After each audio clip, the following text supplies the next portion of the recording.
Vamos a empezar directamente ahora con mi pequeña editorial. Les quería comentar que esta semana ahora empezamos la Parashat Toldot.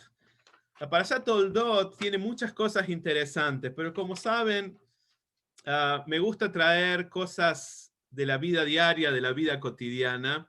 Y entonces, como nuestros amigos siempre nos piden de poder decir algo interesante y divertido primero, leí esta semana, dice que había un turista americano que viajó a Jerusalén. Viajó a Israel y estaba en Jerusalén recorriendo y le encantaba Jerusalén. Qué lindo que es, los sonidos, las costumbres, la gente, la diversidad cultural. Estaba muy contento. Llega al cótel, llega al muro y ve ahí un viejito con barba blanca que estaba haciendo tefilá, estaba rezando frente al cótel. Siguió recorriendo Jerusalén, vuelve a la noche, a la tarde, y el viejito estaba ahí. Ok, otro día hizo otra excursión y se ve al viejito a la mañana ahí, y a la tarde seguía el viejito ahí en la pared. Entonces preguntó a una de las personas que estaba ahí y le dice, ¿cómo puede ser? Dice, ¿qué hace todo el día? Dice, hace 50 años que llega a la mañana y empieza a hacer tefilá acá en el cótel y está todo el día haciendo tefilá en el cótel. Entonces este turista americano estaba sorprendido, digamos, ¿qué es lo que puede estar hablando tanto, diciendo tanto tefilá? Entonces él agarra no se aguantó más, entonces fue y se acercó al viejito y le pregunta, dice, ¿qué es lo que está haciendo? Dice, ¿qué estás haciendo tefilá? Dice, ¿qué es lo que pedís tanto? ¿Por qué tantos años y tanto tiempo pidiendo? Entonces el viejito lo mira y con cara de pícaro le dice, le pido a Dios, dice, que yo no sienta que todo el tiempo que hago tefilá estoy como hablando a la pared. Es gracioso, pero profundo a la vez. Es gracioso, pero profundo a la vez. Que no sientas que lo único que hablo es hablar a la pared. O sea, las dos cosas, trabajar con nosotros mismos en nuestra tefilá para tener una percepción espiritual que nos permita que no solamente lo material es material, sino que lo material es algo que está creado para que nosotros como judíos podamos trabajar con eso y podamos refinarlo.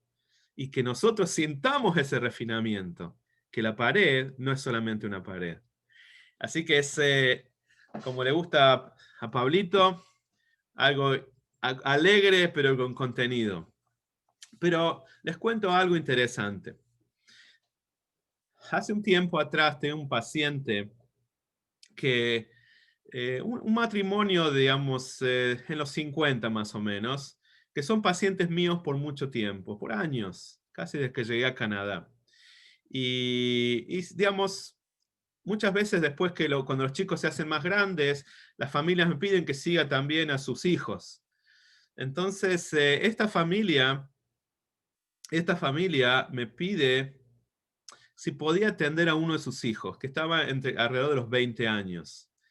Entonces, este matrimonio yo lo conocía bien a los dos, y como es la idea de acá, digamos, de la medicina familiar en Canadá, es tratar de conocer todo de la persona, o sea, como no solamente la parte física, somos los psiquiatras, somos un poco los psicólogos, somos, digamos, el médico familiar como en las viejas épocas.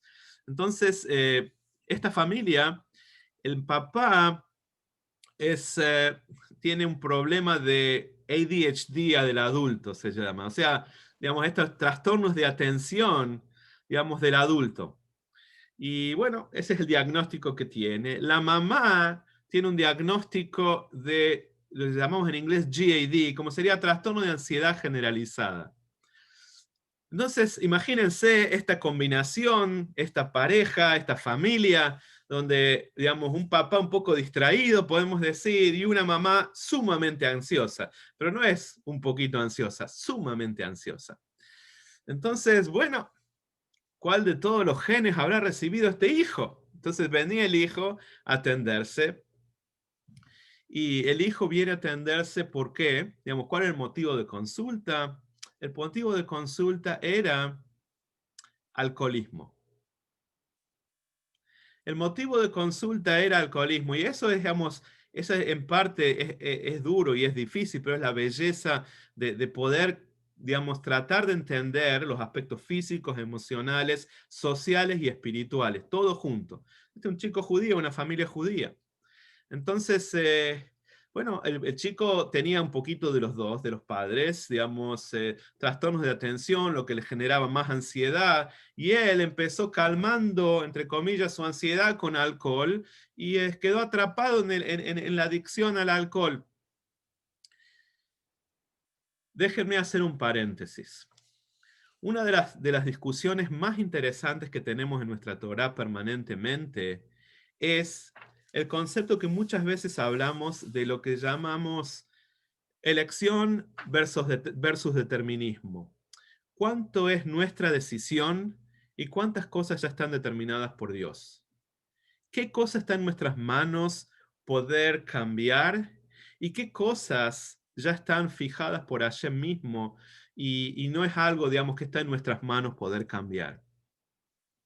Y ese es uno de los temas que se debate en la Parashá Toldot, que es la Parashá que empezamos a leer esta semana.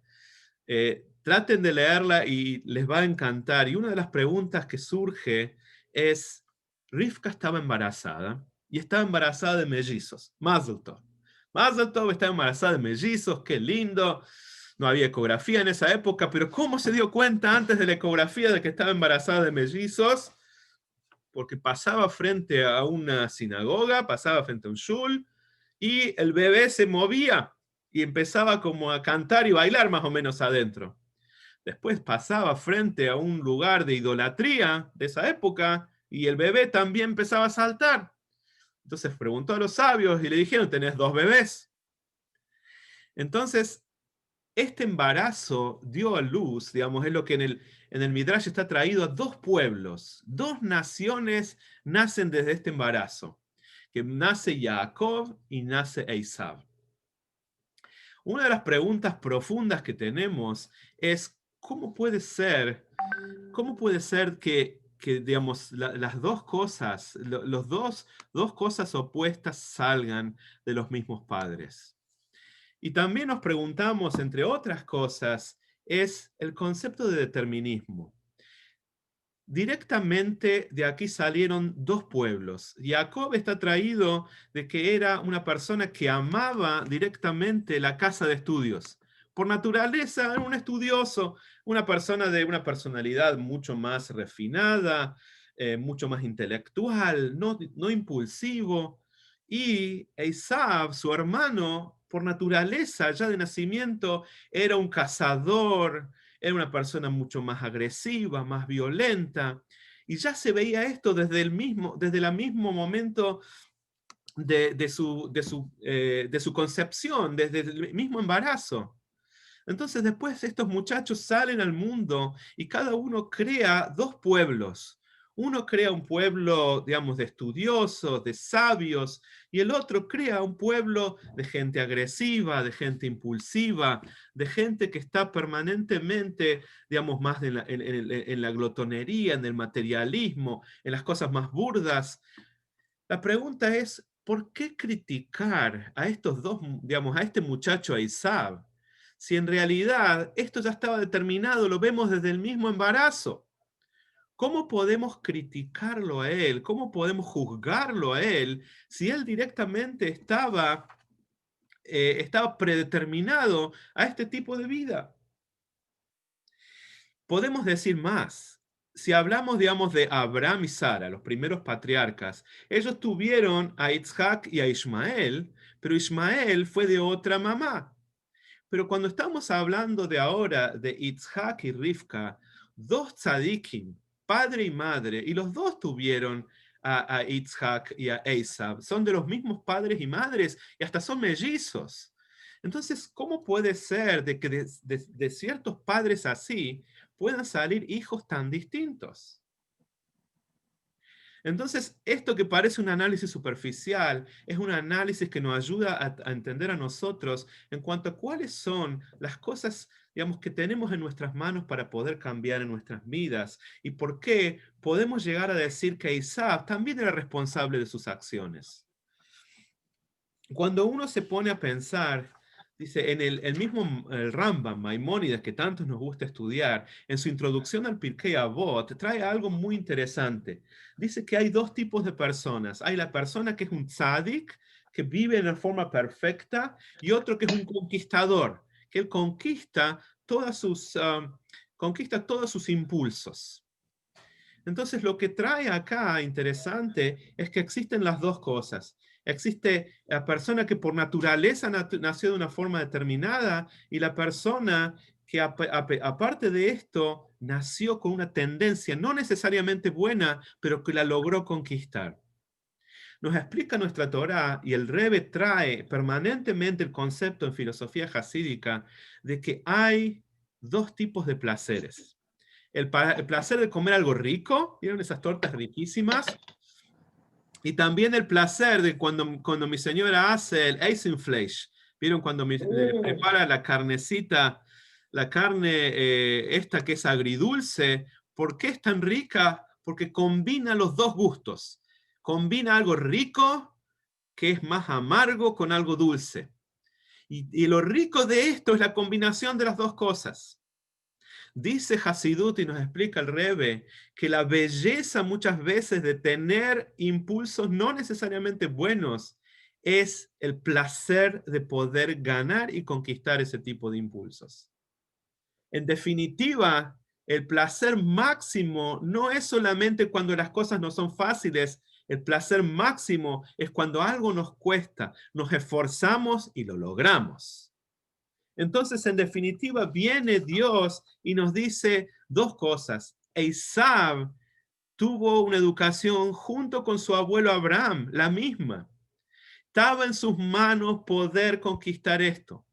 Y por eso también contesta la pregunta de por qué de Itzhak y de Rivka nace un muchacho como Esaú. Porque la realidad es que los dos estaban luchando también para este mundo físico. La realidad es que este Esaú en parte somos nosotros mismos. En parte este Esaú tenía esta inclinación al mal, pero Dios le dio la fuerza para poder cambiarlo y poder darlo vuelta y tener el verdadero placer de hacer las cosas como Dios quiere. Y les cuento algo como terminó la historia de mi paciente. Este paciente empezamos a trabajar juntos con los médicos, rabinos, psicólogos y con medicación para la ansiedad, para este ADHD, que fue lo que inicialmente creó este problema de alcoholismo, y con tratamientos para el alcoholismo mismo. Este muchacho, con todas esas dificultades, con toda esa, no fue una lucha fácil, créanme, y con realmente una gran lucha, digamos, personal y familiar, este muchacho logra algo increíble. Sale de su problema de alcoholismo, ya les cuento porque esta es una historia de hace unos años, hace ya varios años que no toma una gota de alcohol, está casado con una chica judía, tienen una familia observante, Torah y Mitzvot, Shabbat, Kasher, y tienen hasta ahora dos hermosos chicos. Así que una vida que estaba, digamos, realmente que no sabíamos hacia dónde podía seguir, fue canalizado para bien y canalizado con toda su fuerza y energía para poder hacer una vida productiva. Vamos a